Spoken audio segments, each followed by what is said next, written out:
To create an Etsy shop on your mobile phone, start by opening the Etsy application on your device and tapping Open One today.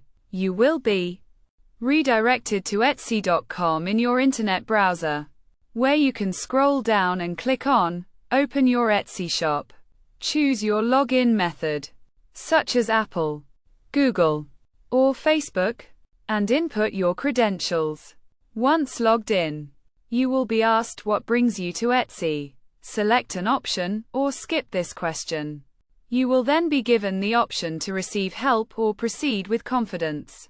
Check the box if you need assistance or scroll down and tap Next to continue. Tap Start your shop and enter your shop preferences, including language, country, and currency. Next, input your shop name, ensuring it is unique and not duplicated. Save and continue. Then proceed to add product details, including title, listing category, and currency. If your product has variations, be sure to include them. Take your time filling out the necessary details. And once complete, click Save and Continue.